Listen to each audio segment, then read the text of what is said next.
Okay, hello, UMS 11D. So this will be your guide in understanding how to answer the word problems involving functions and piecewise functions. So I have here some set of problems. So problem number 1, gaya kanina, ito yung binigay ko sa inyo. Jill needs an allowance for her college expenditures.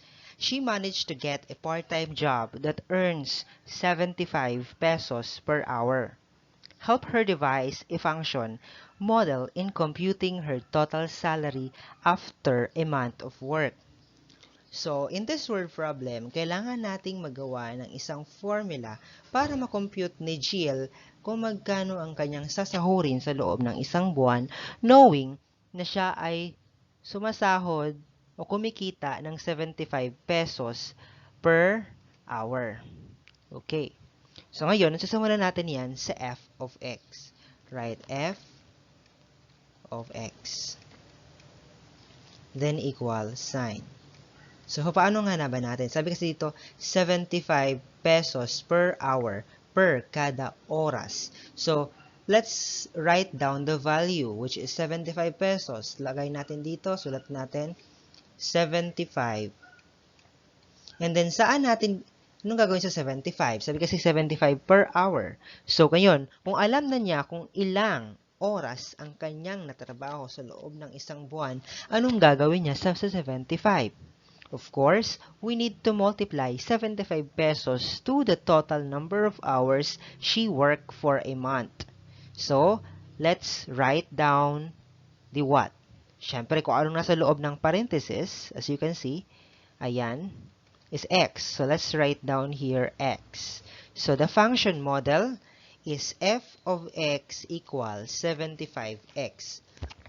That's it. So, kapag nagkatabi ang isang numerical coefficient sa isang variable, automatically the operation is multiplication. Okay, so this is now the answer for problem number 1. Next problem. Problem number 2. One night, Louisa woke up discovering that her child has fever. She rushed to the medicinal cabinet and took the medicine.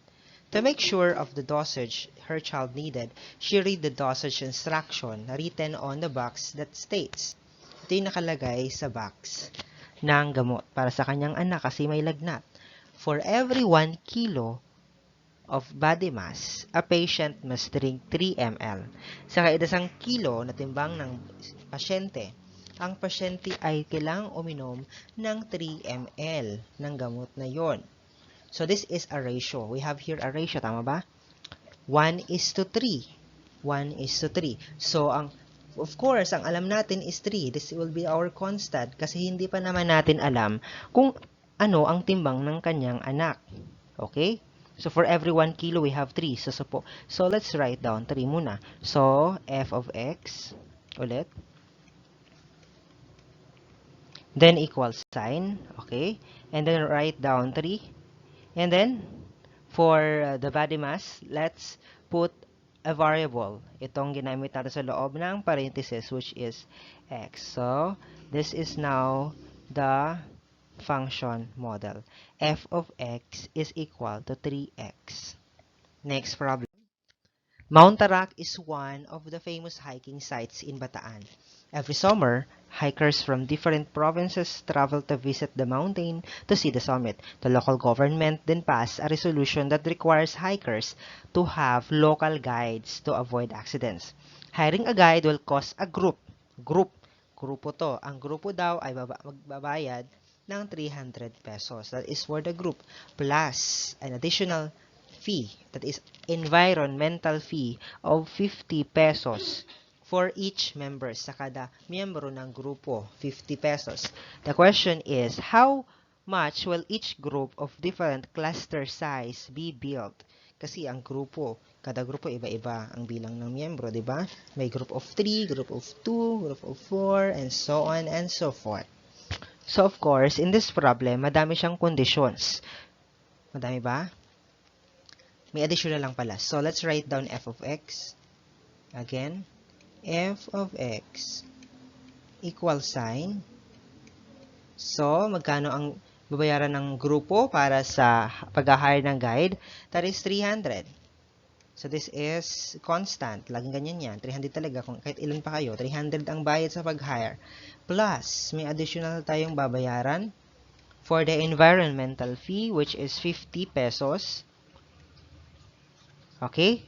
Ang 50, babayaran to ng bawat isa. So, we don't know yet kung ilan nga ba ang miyembro sa kada grupo. So, we have to assign a variable that is x kasi ito ang nasa loob ng ating parenthesis na ginamit.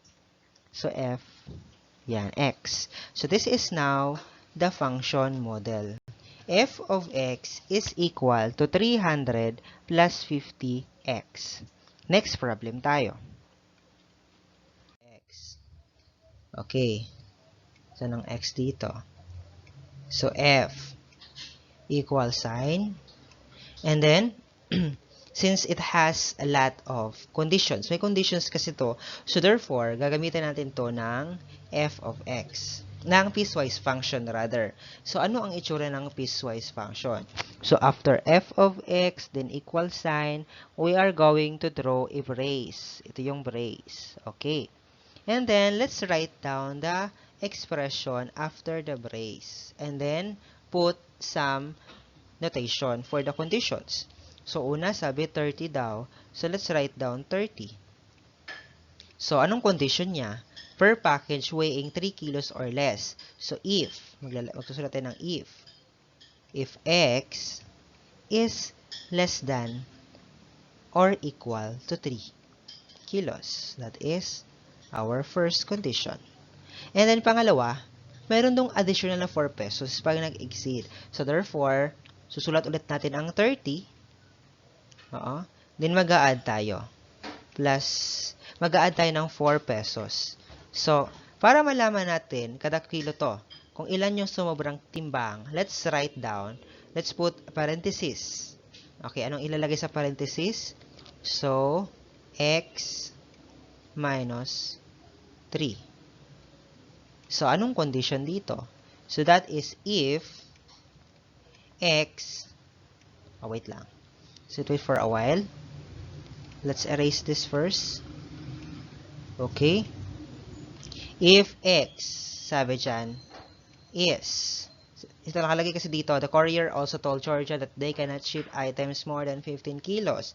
Hanggang 15 lang. So, less than, equal to 15, but, greater than 3. Ayan siya, class.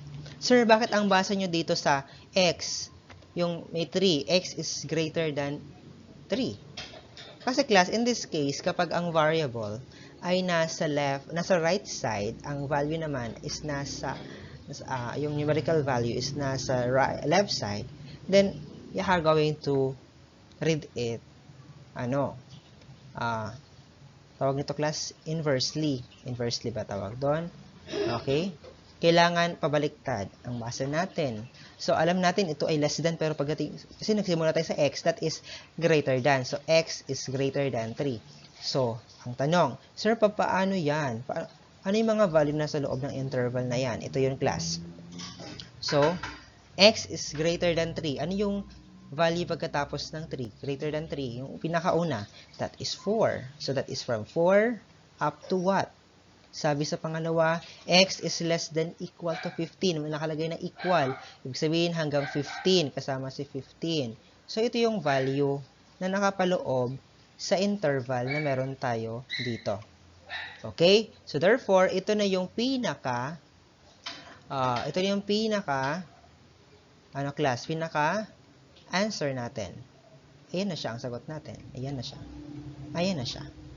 Okay? So, ayun na yung pinakasagot natin dyan. Nagagets ba? Okay, so next slide tayo. F of, wait lang, nawala. F of x is equal to, of course, pag draw tayo ng brace. Siyempre, abaan natin ng konti kasi madami itong conditions. Ayan. Okay. The first one is 25. Sabi dyan, 25 daw yan. So, let's write 25. Pangalawa, lagay muna natin yung mga value. 45. 45. Pangatlo, 65. Pang-apat, we have 85. Okay. Ngayon, let's put or write down the conditions. Actually, may comma pa yan after eh. Hindi ko lang nilagyan ng comma kanina. Okay. As a comma. Comma. Not bad, huh? Okay. So, for 25, the condition is if, lagyan natin lahat ng if. Para mamaya, notations na lang tayo. Lahat lagyan natin ng if. Diba? So, number 1, so 25, if x is what? Sabi dyan, amount less than 500. So, less than. So, less than, then 500 tayo. Diba? Sa 45 naman, amount more than or equal to 500. So, x is greater than equal to 500. Then, so 65, amount more than or equal to 75. More than equal to 75. So, greater than equal to 750 pala, sorry. 750 pesos. So, yan. And then, if x sa 85 naman, it is beyond 1,000. O, that is greater than 1,000 pesos. So, ito na yung natin, piecewise function. So, ito na yung piecewise function natin. So, to make it valid, dahil pesos ang binigay natin dyan, so, pwede tayo maglagay dito ng peso sign. Or kahit dito na lang muna. PHP. Diba? Kada isa, lagay natin ng PHP. Philippine peso, sorry. That is Philippine peso. Okay?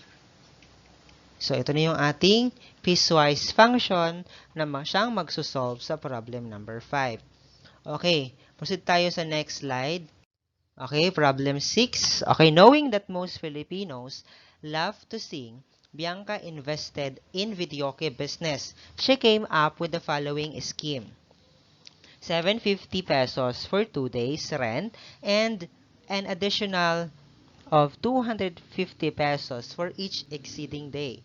So, ngayon, magsusulat ulit tayo ng f of x as usual. F of x ulit equals, di maglalagay tayo ng brace. Ayan. Okay, then the first one, 750 pesos. Saan yung 750 pesos? So, this is for if. Lagay tayo ng comma. If x is equal to 2.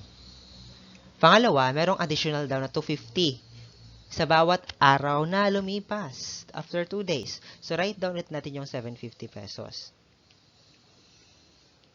Okay, plus, that is 250.